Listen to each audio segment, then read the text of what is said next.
Welcome to Digits. I'm Steve Russolillo. Google has officially filed a patent for a wearable electronic skin tattoo. Wow. The product is a temporary blemish that will be applied with a sticky substance to the skin and can be used as a lie detector as well as a link to other mobile devices.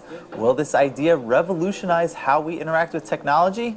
For an answer, we are joined by Ryan Pamplin, co-founder of Brand Ads, a video ad measurement company. Ryan, thanks so much for being here with us. Thanks for having me. Yeah, so talk a little bit about this idea here. I mean, and this patent. I mean, this sounds crazy. It does. It sounds like one of those sci-fi kind of ideas.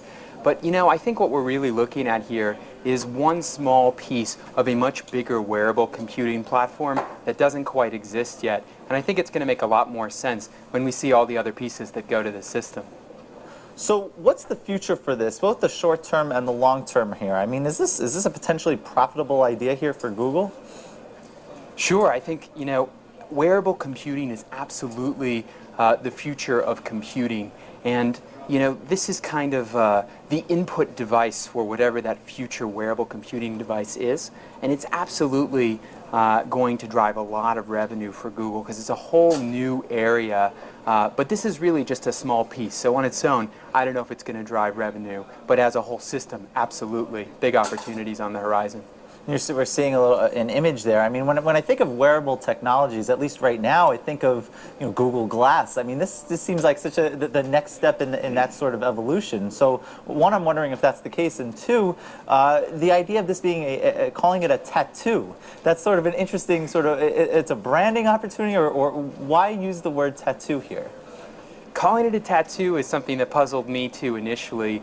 Although, you know, it's doing a great job of getting the press talking about it and getting people interested and excited. If they just called it a throat microphone, I don't know if that would have the same impact as a tattoo.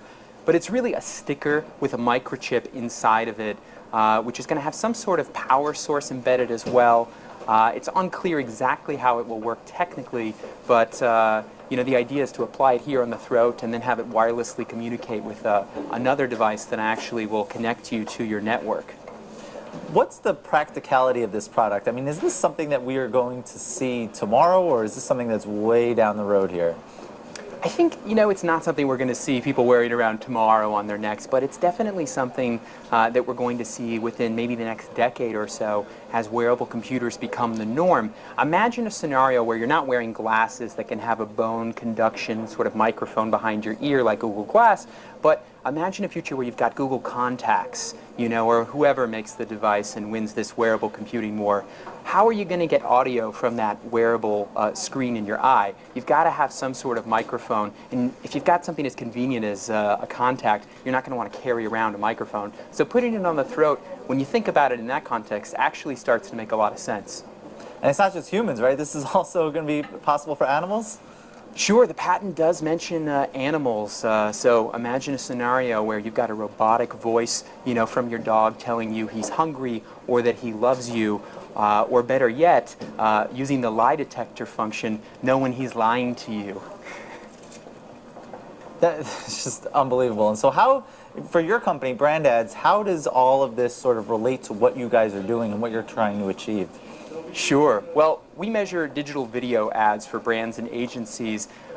So thinking about how this fits into advertising, you can imagine a future world where, you know, you're having a conversation with a friend and your device knows what you're talking about. Maybe you say you're thirsty and all of a sudden all the outdoor ads all of a sudden are targeted at you with beverage ads, you know, Coca-Cola, Pepsi, you know, Fanta, whatever. All right, Ryan Pamplin, co-founder of Brand Ads, thanks so much for joining us. Thank you.